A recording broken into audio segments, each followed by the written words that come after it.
warahmatullahi wabarakatuh. Bertemu lagi dengan saya Sejarah Putri Anak Sejarah Indonesia dan episode tips. Sebelum kita mulai, aku ngasih info kalian bahwa jadi kemungkinan hari Minggu itu kan tanggal hari tahun baru Islam.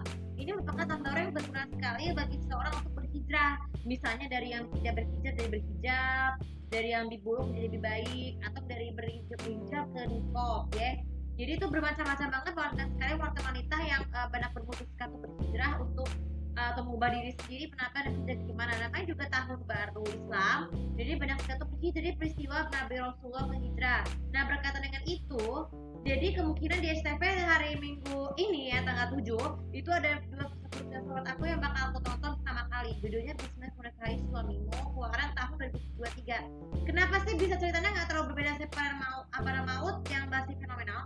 Jadi gini, jujur banget kenapa gue mesti nonton film itu karena kita mengetahui cerita tentang seorang pengorbanan seorang sahabat ya.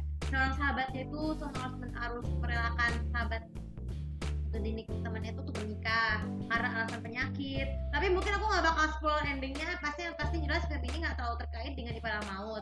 Misalnya kan kenapa? Karena pemeran utamanya itu ada 3, ada Mikha Tambayong, Shiva Aju, dan juga sang mantan Rizky Nazar.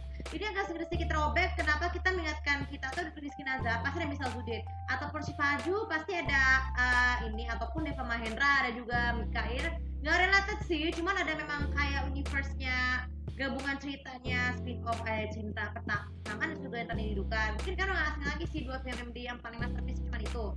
Jadi hari tayangnya itu hari Minggu yang gue bilang tadi tanggal 3 ya, tanggal 3 sore. Jadi kemungkinan besar kalau misalnya lagi series-nya tayang lagi di MTV ini kan baru hari tanggal 30 ya.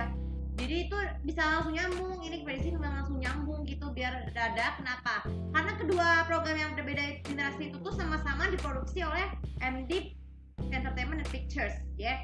Itu aja. Jadi kalau kalian dari awal video itu jadwal udah ketahuan, tapi aku belum bikin video editingnya karena belum ada videonya ya. Lanjut kita ke topik yang kali ini tentang cara mengatasi jebakan yang berlebihan. Jebakan atau peristiwa yang pada fakta itu berinteraksi secara berlebihan mengakibatkan suaranya menjadi terlepas dari jebakan. Kadang jebakan di zaman sekarang itu ada yang enak dan tidak enak. Dulu aku tuh simpan jebakan di Bandung nih karena begini, karena alasan udara dingin, karena kebanyakan makannya terlalu kasar ya. Karena udara dingin itu tuh sangat identik kalau misalnya udah jebakan. Nah bagaimana cara mengatasi jebakan yang berlebihan? Pertama, kalau meskipun sudah minum air yang banyak, batasi banyak minum air saat jebakan. Cukup supaya kenapa tuh menghindari ada gangguan ginjal ya. Karena kita tahu ginjal tuh kan produksi air urin bisa pipis berlebihan. Pipis berlebihan boleh, tapi nggak terlalu berlebihan bisa merusakkan ginjal. Jadi batasi coba minum air ya. Dan tunggu juga sembuh sendiri. Kemudian yang kedua, meskipun kita sudah bernafas terlalu lama dan juga tidak berhasil, coba untuk menahan diri nggak menahan nafas sejenak ya. Nafas kurang lebih sekitar 1 menit supaya bisa juga cepat hilang. Kemudian yang ketiga, cara mengatasi jebakan berlebihan untuk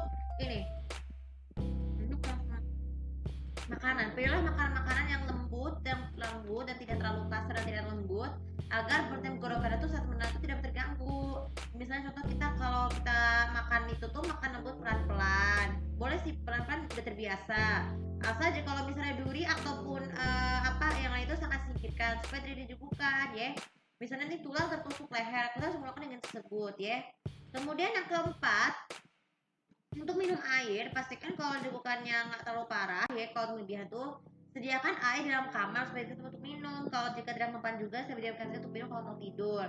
Dan yang terakhir, cara mengatasi jebakan yang berlebihan itu, jika jebakannya tidak berhasil, pastikan saran kooperasi ataupun balurlah bagian bawah perut dada dengan kayu putih atau minyak kayu putih yang tolong supaya agar juga cepat hilang. Dan jika tidak berhasil, kalian coba datang ke cari film atau tayangan yang takut atau humoris atau takut supaya rasa jebakan cepat hilang. Karena kenapa? Karena efek dari situasi yang mengakibatkan rasa ketakutan, jebakannya otomatis akan hilang dengan sendiri meskipun tidak langsung. Nah itu aja tuh video kali ini, jika bisa bermanfaat dan yang seperti biasa tuh kalau sebenarnya tuh komen sekiranya aku kasih tahu bagaimana saudara kalian cara rasa jebakan yang berlebihan meskipun sebanyak minum air dan menahan nafas terlalu panjang.